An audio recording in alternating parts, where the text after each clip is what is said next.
we usually are used to, and that's because we're getting more ocean influence developing across the area, and I'll try to explain what that means for our back to work forecast in just a couple minutes.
Yacht clubs take turns holding opening days. Today, the Pacific Corinthian Yacht Club in the Channel Islands Harbor held its opening day celebration with a boat parade. Members dressed their boats in PCYC colors and nautical flags. The club, founded in 1976, had to downsize the celebration due to COVID restrictions. Opening day kicks off the boating season that lasts all summer. And Sean, they couldn't have picked a better day for that. And you saw the flags moving, lots of sunshine, meaning that good sailing weather. I think it's been actually a pretty good sailing spring because we've had so much wind. All right, looking across Santa Barbara again, look at that cloud cover, I should say haze. And that shows you that the ocean influence is starting to thicken up across the area. We still have some wind issues to deal with, and that is a wind advisory for portions of Santa Barbara again.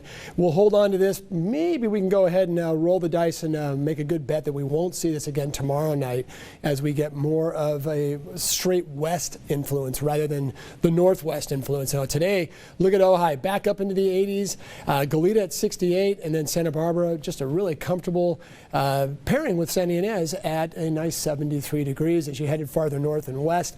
Pismo, one of the warmer spots for the beach communities, at 70 degrees, Lompoc only 62, and then as you headed up over the Cuesta, you went up into the very low 80s, I should say. So another great day out there, just minus the fact that we desperately need some rain. Pair of 55s for Lompoc and Santa Maria. That's where you're getting that straight onshore flow. That's going to start to thicken up across the area as we start to hopefully lose some of this northwesterly wind. We'll maybe lose the north component and get more of a westerly influence. So out by the Channel Islands, you might start to see maybe more blue and green versus those reds, which are the intense winds above 30 to even 40 miles an hour. And humidity values starting to come back for many areas, even Gaviota, you're getting a little bit better right there. So fog is expected as we start to get the atmosphere to be a little bit more saturated. And as you get cooler, you hit your dew point and you start to see the marine layer. Now we have a really firmly locked in place broad dynamic across the United States, and that's keeping us sort of in a westerly flow here, even though we do have that little northerly flow at times where we get the wind. So for us, the next couple of days, we're going to expect to see more ocean influence, so foggy conditions, breezy and cooler, maybe even some drizzle for portions of Southern California. It doesn't look like it'll get very far north.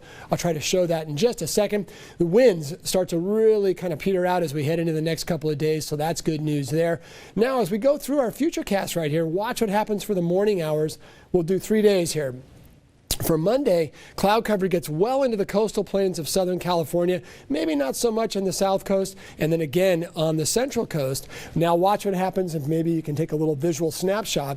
Look how much thicker and how much more it penetrates on Tuesday. In fact, right there, it's hard to see, but maybe a little bit better out by Catalina Island. That's some drizzle possibly showing up in the Santa Barbara Channel, at least trying to get there. And then on Wednesday, it looks like it might back off just a little bit, but still the potential for drizzle in LA County and down into Orange County is possible, maybe up into Ventura, maybe even into the south coast. We'll have to wait and see. It'd be really nice to get that, but that's about it as far as any moisture. Now, last April, we absolutely killed it with rain. We had a good April. This year, it looks like Mother Nature is saying not going to happen again, at least for now. 50s and some 60s and 70s tomorrow. As we go into Tuesday, we expect sort of a similar pattern, a little cool for the beaches. Inland areas doing obviously much, much better. And as far as temperatures in your particular area, here we go. We'll go into the 60s and 70s, low 70s for the south coast tomorrow.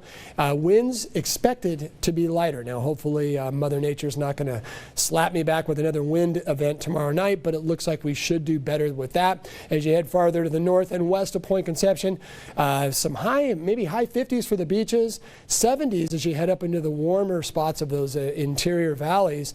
Same story down in Ventura County, where Ojai will likely be back in the mid 70s, Santa Paula around 71, and then as you head out to the beaches, 60s and even some low 60s are possible. Surf is still holding with a little wind swell out there, and a southern hemisphere is expected to develop by the middle of next week. And a quick look at our 7-day forecast. There it is. Look at the fog showing up. Boy, good news there. With all the fire concerns across the area, the marine layer might be our best friend for the next several months, as that helps to kind of keep things fairly quiet. It looks like by the time we get to Thursday, Friday, the marine layer will start to weaken just a little bit.